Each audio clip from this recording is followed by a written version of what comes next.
Hi, my name is Marcus, and today I want to present about our introduction of the project. So now the world is currently experiencing a deadly infectious disease caused by several acute respiratory syndrome coronavirus 2. So-called is coronavirus disease 2019, which is COVID-19. In Malaysia, the threat of COVID-19 become increasingly apparent when neighboring Singapore report its first imported COVID-19 case from Wuhan, China on January 33, 2020, which was also the first positive case in Republic. And the actions covered in this paper are limited to the period up to until March 31, 2020. The COVID-19 outbreak in Malaysia is still ongoing, with high numbers of cases report each day by day. So our group are using the four methods for this statement, which is regression, trendline, forecasting. So hi, I'm CHUN. So I'm going to present our dataset. First, we need to know the source of the dataset. So the dataset is we getting from kaggle.com, and the author KIAT. So he recorded the COVID-19 related data in Malaysia during 1st of March 2020 until July of 2021. So he using a Python API to retrieve news from the Twitter of Health DG Director General from Tan Sri Dr. Noor Hisham Abdullah. So unfortunately, there are change of position of Health Director General and format of the COVID-19. So the dataset finally ended in July of 2021. There are 28 variables available in the dataset, but we only took some of the essential data to do the analysis. And then the attribute of the data is nicely explained in the report, so I'm gonna skip here.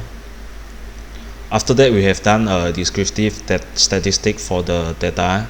So first, for the recover per day, we have done the line chart, and then the measure of location, measure of dispersion, measure of shape. So from the skewness and kurtosis, we have done the histogram for them.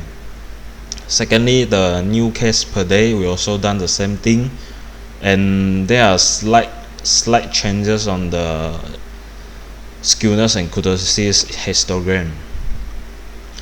Lastly is the death case per day, so we also do the measure of location, measure of dispersion, and lastly the measure of shape.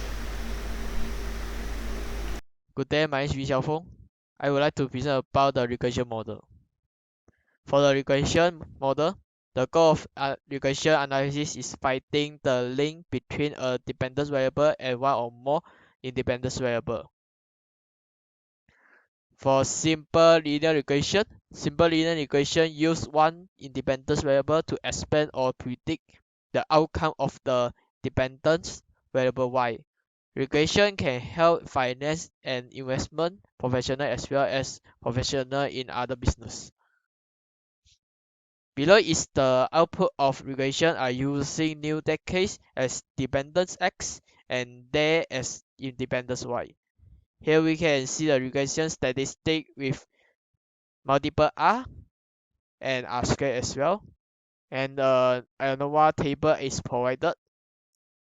And also we can see a confidence t-test p-value lower and upper 95% confidence intervals. Next is multiple linear regression. Multiple linear regression is a statistical technique that uses several explanatory variables to predict the outcome of response variable. Below is the output of regression are using new case as dependent x, day and new case as independent y of our dataset. Here also we can see the regression statistic multiple R squared data, and ANOVA table is provided also, and the significant F and confidence, standard error, t-test, p-value, lower and upper 95% confidence interval as well. And the last one is the output of TRENDLINE.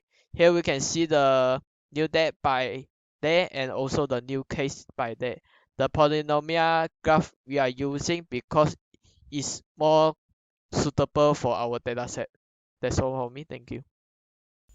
Hi, my name is VSURYA. Now I will continue on another data analysis method that we use for our project, which is forecasting. In this experiment, we'll be doing forecasting with three attributes, which is recovery case, new case, and also death case. On recovery case, the graph shows stationary from the beginning until October 2020. Then it shows a seasonal effect throughout the year and also upward trend and cyclical behavior. For this experiment, the system decided to use 0.13 gamma due to the graph shows signs of seasonal. The forecasting starts at 21st July until 30th of January in 2022. The output shows an upward trend with cyclical behavior for the forecasting. For forecasting the new case, we will use the same date and also the same forecasting date.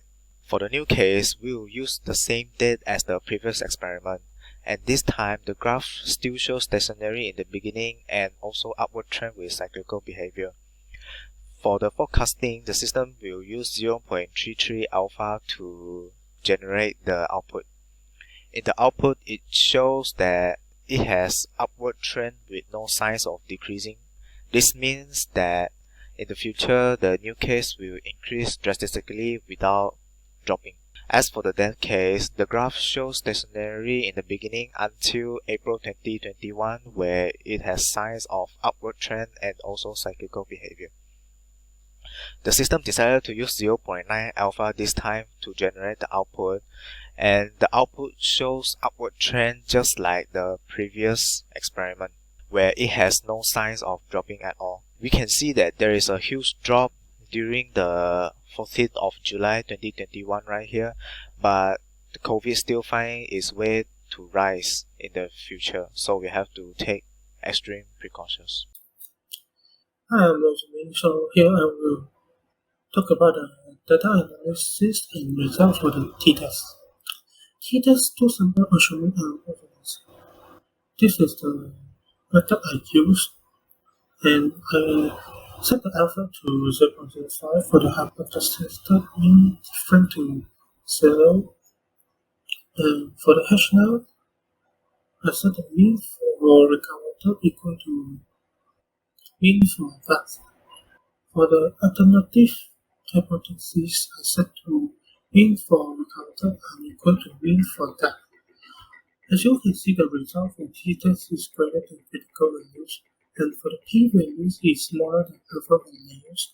Therefore, we reject the null hypothesis and accept the alternative hypothesis so that our results are statistically significant. It means our result can be recovered greater than that, or recovered smaller than that, or recovered unequal to that. And that's all for now. Thank you. In conclusion, the method that we use in this dataset are against with different problem statement.